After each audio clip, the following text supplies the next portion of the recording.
안녕하세요. 얼마 전 남편을 만났습니다. 지하철역에서 거짓골로 사람들에게 구걸을 하고 있더라고요. 기가 막혀 말이 안 나오던 것도 잠시 약간의 통쾌함이 밀려오는 이 감정이 스스로 복잡 미묘하네요. 저는 지금 40대 중반이고요. 온라인 유아 관련 사업체를 하나 운영하고 있습니다.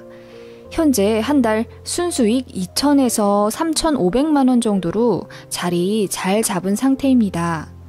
친정 엄마와 아이들과 함께 자리 잘 잡아 다니고 싶다는 학원 마음껏 보내주고 먹고 싶은 것 전부 사주며 여유롭게 살고 있어요. 처음부터 행복하진 않았습니다. 앞서 말했다시피 전 남편, 그러니까 저는 이혼을 했어요. 남편과 저는 대부분의 가정이 그러하듯 적당히 싸우고 적당히 화해하며 나름 평범하게 지지고 볶고 살고 있었습니다. 저는 당시에 그 정도 평범함에 감사하며 남편과 이룬 가정에 충실하며 아이 열심히 키우고 있었죠. 그날이 오기 전까지 말이에요. 남편은 공기업에 다니고 있었고 저는 전업주부였습니다. 그날 첫째 아이를 어린이집에 등원시키고 둘째를 데리고 소아과에 다녀오던 길이었습니다. 길에서 어떤 여자를 만났는데 저에게 할 말이 있다고 하더군요. 저기요, 혹시 남편분이 이세훈 씨 되시나요? 아, 맞는데 누구시죠? 할 말이 있어요. 잠깐 저랑 얘기 좀 하실 수 있나요? 하며 어두운 표정을 하길래 심상치 않다 싶어서 집 근처 공원으로 갔습니다. 그곳에서 그 여자가 하는 말들을 듣고 저는 큰 충격을 받았어요. 어찌나 충격이었던지 그날의 하늘, 온도까지 모두 기억이 나고 당시 아카시아 나무 옆에서 이야기를 들었는데 그 이후로 아카시아 냄새도 못 맡습니다. 그날 충격받았던 트라우마가 떠올라 몸서리 쳐지기 때문이에요. 아무튼 그 여자가 한 이야기는 이러했습니다. 제 남편이 미혼이라고 속이고 한 아가씨와 바람을 피우고 있었다네요. 남편이 스크린 골프를 치는데 거기 카운터 보던 여자였다군요.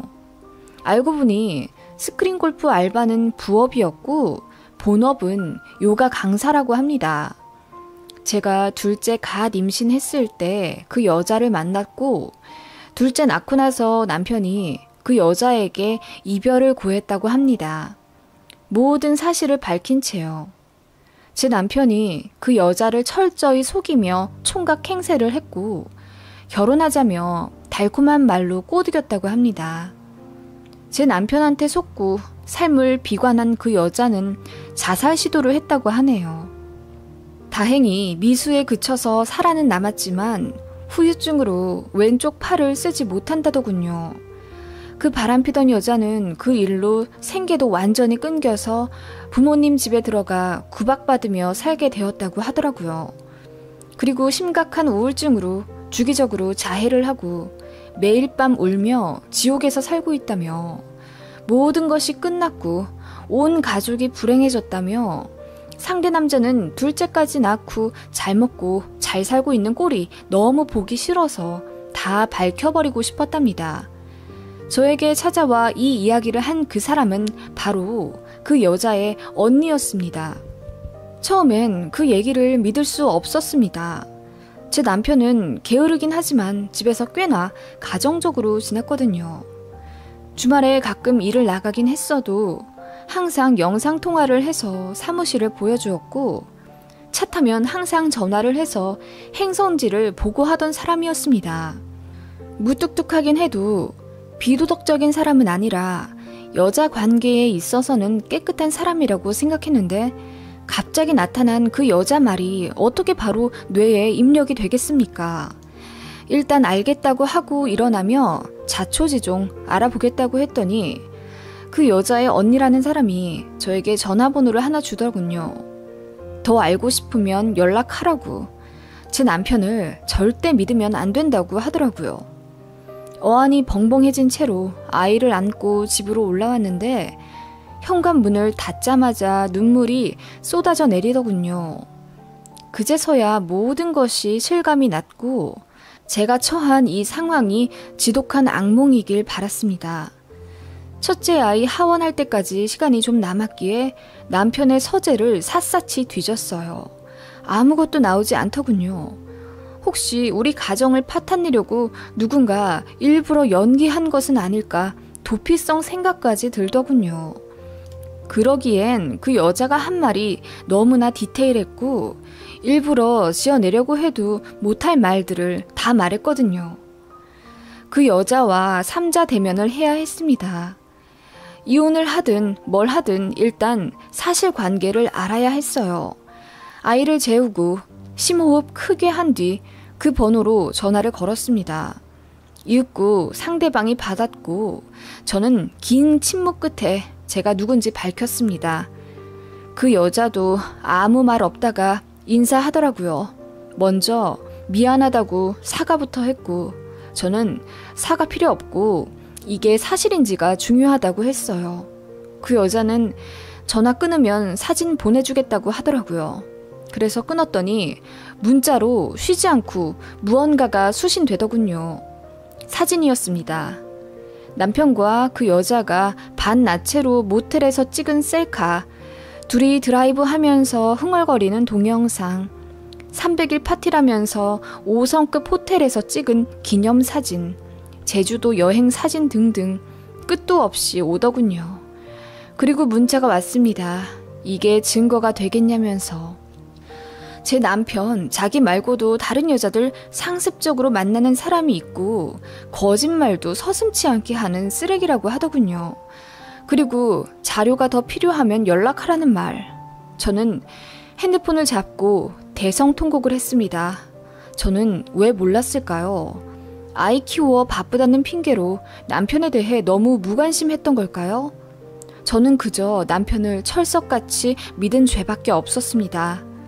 알고 보니 남편은 너무나도 영악한 사람이었고 그 어느 것 하나 허투루 흔적을 남기지 않는 사람이라 더 속을 수밖에 없었던 것 같아요. 그 아가씨도 피해자겠죠. 나의 우주가 하루아침에 이렇게 무너져 내렸습니다. 순식간에 저는 지옥으로 끌려 들어갔고 그렇게 저는 눈물을 참을 수가 없었어요. 그때 아이가 낮잠에서 깨면서 저를 찾았고 아이를 안으니 신기하게도 바로 현실로 돌아오더군요. 눈물을 닦고 첫째 아이 하원을 시키러 가면서 저 자신을 다잡았습니다. 이렇게 된 거 더 슬퍼만 하지 말고 아이들과 함께 행복할 수 있는 방법을 찾자고 다짐했어요. 그날 저녁 남편이 아무렇지 않게 집에 들어오더군요. 오늘 어땠어? 나는 너무 바빠서 점심도 제대로 못 먹었네. 애들 오늘 말도 잘 듣고 밥도 잘 먹어서 수월했어. 하고 저는 애써 웃었고 남편은 별다른 거 눈치채지 않고 바로 씻으러 가더군요.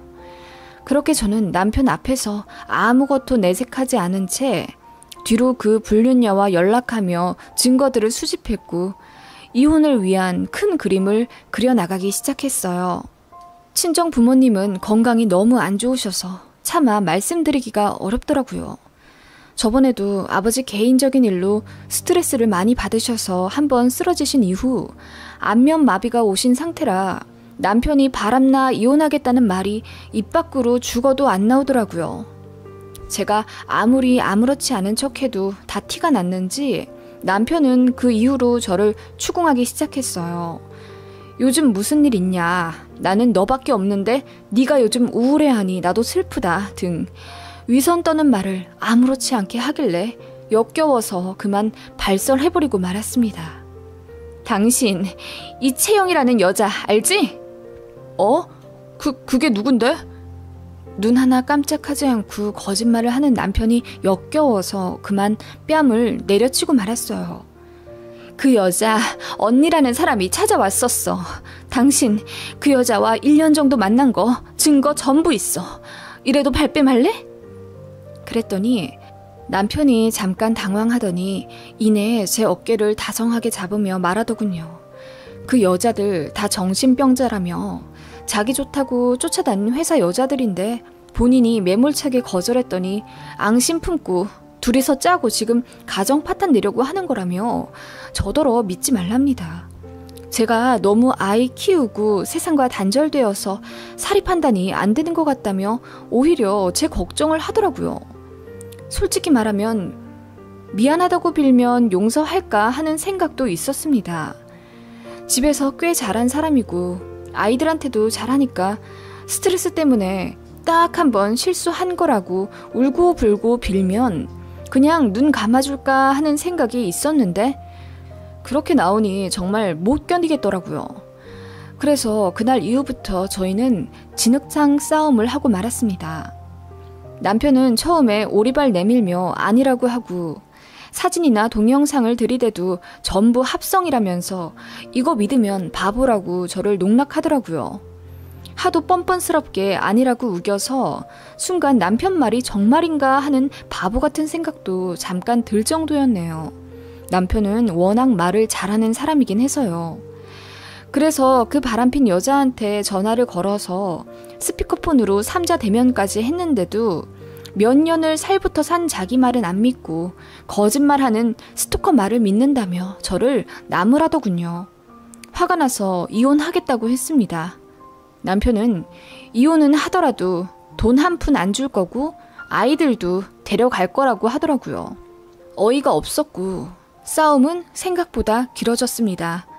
남편은 이제 저한테 잘 보일 생각 없다고 판단되었는지 집에 오면 집안일도 일절하지 않았고 아이들이 울어도 눈길 한 번 안 주고 거실에서 핸드폰 게임하며 팬디바람으로 누워있더라고요. 그 꼴이 보기 싫어 제가 나가고 싶어도 그렇게 되면 저에게 불리하다는 걸 알고 있었고 게다가 저는 아이들 데리고 당장 나갈 곳이 없었습니다. 친정은 몸 아프신 부모님이 계시고 저는 외동이었어요. 그나마 마음 통하는 20년 지기 친구들은 있었지만 다들 저마다의 이유가 있어 제 사정까지 넉넉히 받아줄 여유가 되는 친구들은 없었습니다. 저는 경력 단절된 지도 오래되었고 당장 공장이라도 나가고 싶지만 어린 아이들을 하루 종일 기관에 맡기고 기계처럼 돈을 벌 수는 없었습니다. 그게 아이들을 위한 길이라고는 생각 안 들더라고요. 이미 바보는 됐지만 더 바보가 되지 않기 위해 조금이라도 현명한 방법이 뭘까 생각했어요. 남편은 최소한의 반성조차 하지 않았고 오히려 배째라는 시기였으며 모든 게 탄로난 이후에는 가면을 벗어버리고 본 모습을 드러내더군요. 그런 모습에 한 번의 용서가 생각났던 지난날의 후회가 되었어요. 이 사람과는 미래가 그려지지 않았고 이혼하는 것만이 답이라는 생각은 들었지만 당장의 현실에 부딪힐 수밖에 없는 건 어쩔 수가 없었네요. 일단 아이들이 너무 어렸으니까요. 당장 아이들과 지낼 집 월세 한 푼 수중에 없는데 무슨 새 출발을 하겠습니까? 현실적으로 그땐 그렇게밖에 생각이 안 들었어요. 소송을 할래도 둘째는 젖먹이고 첫째도 아직 어린데 저 혼자 그 모든 걸 감당하기가 너무 어렵더라고요. 싸움은 점점 길어지니 저도 지쳐갔습니다. 남편은 제 모습을 보고 친정에도 기댈 수 없고 돈 한 푼 없이 뾰족한 수 없다는 걸 영악하게도 알아버렸고 제 지친 마음을 파고들어 그제야 미안하다고 사과하더군요. 스트레스 받아서 잠깐 한눈 판 거고 둘째 낳자마자 정리했다. 자존심 때문에 아니라고 발뺌했다. 다신 안 그러겠다 등등 눈물 쇼까지 버리며 저에게 미안하다고 며칠에 걸쳐 사과했고 바보 같지만 지치고 지쳐버린 저는 일단 알겠다고 했습니다. 하지만 마음속으론 칼을 갈게 되었고 남편을 다시는 믿지 못했습니다. 여자에게 경제력과 기동력이 얼마나 중요한지 피부로 깨닫게 된 저는 그날 이후부터 젖먹이를 아기띠로 업고 운전면허 학원에 다니기 시작했습니다. 운전면허를 따고 자격증을 알아봤어요. 저는 결혼하기 전에 비서로 일했는데 월급은 많았지만 비정규직이었고 딱히 경력으로 칠 수가 없는 이력이더라고요. 게다가 아이가 있으면 복지 좋은 외국계 아니면 비서로 일하기가 더더욱 힘듭니다. 그래서 제가 할 수 있는 일이 뭘까? 오래 먹고 살 수 있는 일을 알아보며 한 푼이라도 벌어보자 싶어서 둘째 아이 돌 되기도 전에 가정 어린이집에 맡기고 하루 4시간 반 정도 집 앞 김밥집에서 알바를 했습니다. 남편은 제가 그냥 모든 것을 받아들이고 현실에 무릎 꿇은 줄 알더군요. 남편의 경제력 없이 아이들 데리고 나가 산다는 게 현실적으로 어렵다는 걸 본인도 이번 기회에 철저히 알게 된 거죠. 게다가 친정은 힘이 없으니 제가 얼마나 만만했겠습니까? 바람핀 인성은 어디 가지 못했고 그 이후로는 오히려 큰소리 뻥뻥 쳐가며 집에 안 들어오기 일쑤였습니다. 몸에는 여자 향수 냄새가 진동을 한 채로 술 취해 들어오는 날이 많았습니다. 이 사람 또 바람 피우는구나 싶어서 핸드폰을 보려고 했다가 귀신같이 알아낸 남편이 소리 지르며 화를 냈고 저를 의부증 환자로 몰기 시작했어요. 이제는 진짜 이혼해야지 마음 먹다가도 아이들 핑계로 무너져 내릴 수밖에 없었고 지금 생각하면 바보 같고 한심하지만 당시에는 정말 어쩔 수가 없었습니다. 도움 청할 곳이 그 어디에도 없었거든요. 저는 철저히 혼자였고 능력이 없었습니다. 그저 비상금만 챙길 수밖에 없었죠. 돈이라도 모아보자는 심정으로 알바 늘려가며 돈을 벌고 모았습니다. 남편은 이제 대놓고 외박을 했고 제가 뭐라 얘기해도 귓등으로도 듣지 않으며 본인 기분이 거슬리면 의부증 아내와 살기 힘들다며 시비를 걸기 시작했습니다. 처음에는 저도 맞서 싸웠지만 아이들 생각에 그냥 참게 되더군요. 아이들이 이제 눈치가 생겨 저희 싸우면 무서워했거든요. 그래서 웬만하면 싸우지 않으려고 남편에게 말을 걸지 않았고 저희는 그렇게 집에서 말 한마디 안 하며 서로에게 관심 갖지 않는 부부 같지 않은 부부가 되어 있었어요. 그나마 아이들이 티 없이 순수하게 잘 자라주어서 그게 행복이었습니다. 저도 최대한 집에서 아빠 마주치지 않게 하려고 주말에 아이들 데리고 놀이공원이나 키즈카페에 갔고 도시락 싸서 하루 종일 공원에서 놀고 들어오곤 했습니다. 남편이 애들을 봐주지 않았거든요. 애들한테 아빠라는 존재는 그저 거실에서 누워있는 사람일 뿐이었습니다. 그렇게 수중에 2천만 원 정도 악착같이 모았을 무렵 첫째와 둘째가 각각 5살, 3살이 되었어요. 이 정도면 아이들 귀관에 맡기고 일할 수 있겠다. 월세 보증금은 되니 죽이 되든 밥이 되든 이제 정말 이혼하자 싶어서 남편에게 이혼 이야기를 꺼냈습니다. 그랬더니 남편이 이러더군요. 이혼은 하긴 하는데 정말 줄 돈이 없다고. 애들한테도 한 푼도 안 줄 거라고. 3명이 굶어 죽든 뭘 하든 알아서 하라고 하길래 제가 미쳤다고 소리를 질렀고 눈 돌아간 남편이 저를 밀쳤습니다. 그 바람에 저는 탁자 모서리에 머리를 찍게 되었고 그대로 정신을 잃은 사고가 발생했었어요. 눈 떠보니 병원이더라고요. 옆에는 친정아빠랑 엄마가 눈물을 흘리며 저를 바라보고 계셨어요. 제가 남편이랑 싸우다가 탁자에 머리를 찧어 그대로 쓰러졌다더군요. 그리고 머리에서 피가 흘러나오자 남편이 놀라서 아이들을 급하게 옆집에 맡긴 채 119에 신고를 했고 제가 죽는 줄 알고 친정 부모님께 연락했다더군요. 저는 MRI 결과 아무 이상 없었고 충격에 잠깐 의식을 잃었다더군요. 한달음에 시골에서 1톤 트럭 몰고 올라오신 부모님은 응급실에서 저희 부부의 모든 사정을 알고 통곡을 하며 우셨습니다. 친정엄마가 울부짖으며 남편 등을 때리자 남편이 씨, 한심한 노친내가 하면서 욕을 하더라고요. 그 바람에 놀란 친정아버지가 지금 장모님한테 뭐 하는 짓이냐면서 남편을 밀쳤습니다. 참고로 친정아버지는 일전에 한번 쓰러졌다 일어나신 이후로 안면마비가 오셨다고 했잖아요. 그래서 발음이 어눌하십니다.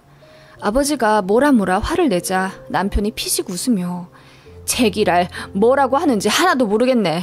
아무튼 아무 이상 없으면 된 거잖아요. 하며 주머니에 손 넣고 나가더라고요. 그대로 남편은 집에 갔고 저는 친정 부모님과 울면서 이야기를 나누었습니다.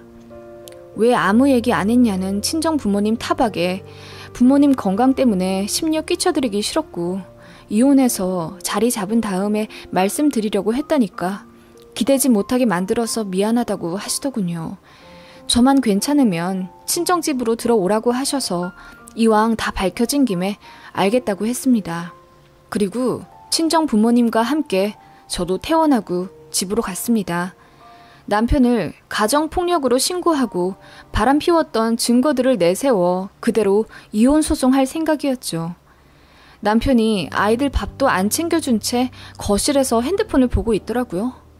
그 모습에 저도 눈이 돌아 애들 밥도 안 챙겨주고 뭐 하냐고 하니까 주섬주섬 일어나더니 저희 친정 부모님 보고 작은 소리로 욕을 내뱉더군요.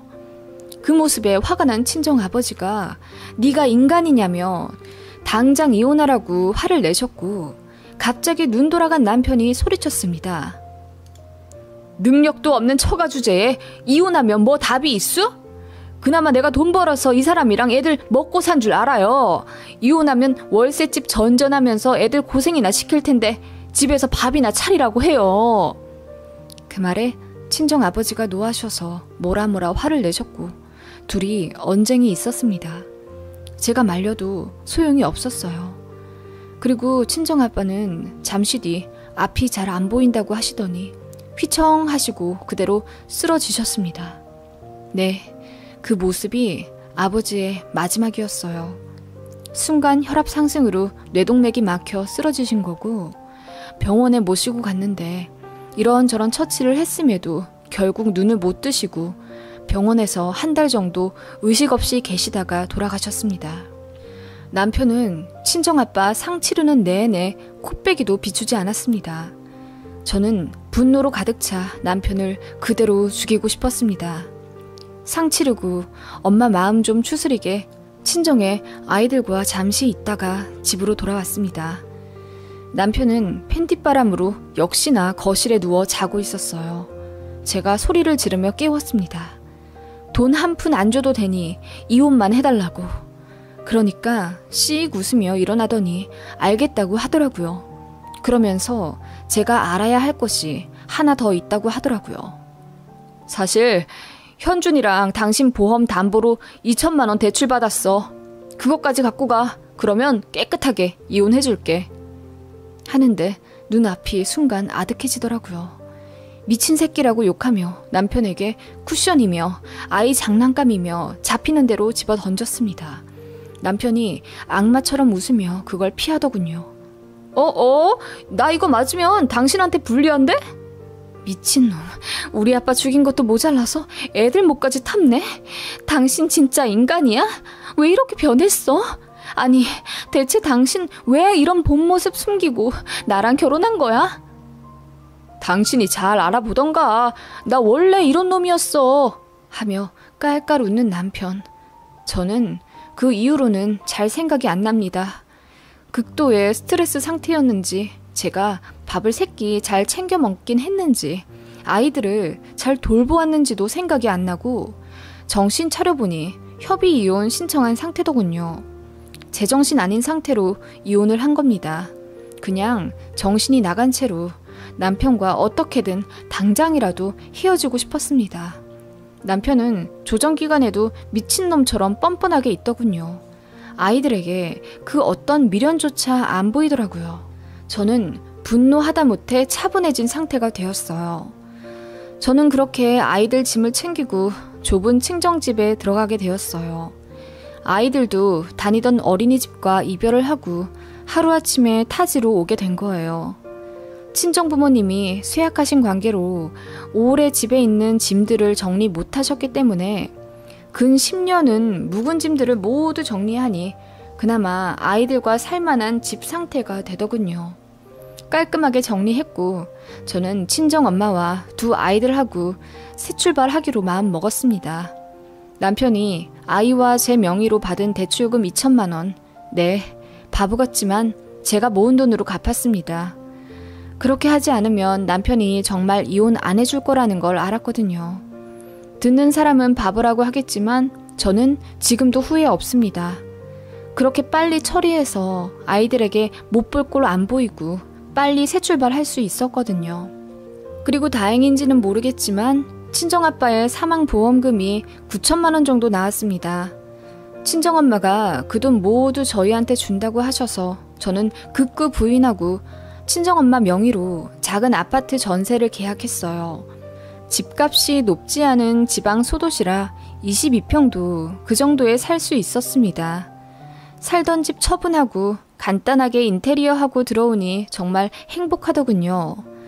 친정엄마도 아빠 돌아가신 직후에는 충격으로 건강이 안 좋아지셨지만 아이들 재롱 보시며 매일 웃으시니 기력도 점점 회복하시더군요. 저는 낮에는 아이들 어린이집에 맡기고 근처 공장에 일을 다니기 시작했어요. 생산직이 아니고 관리직이었습니다.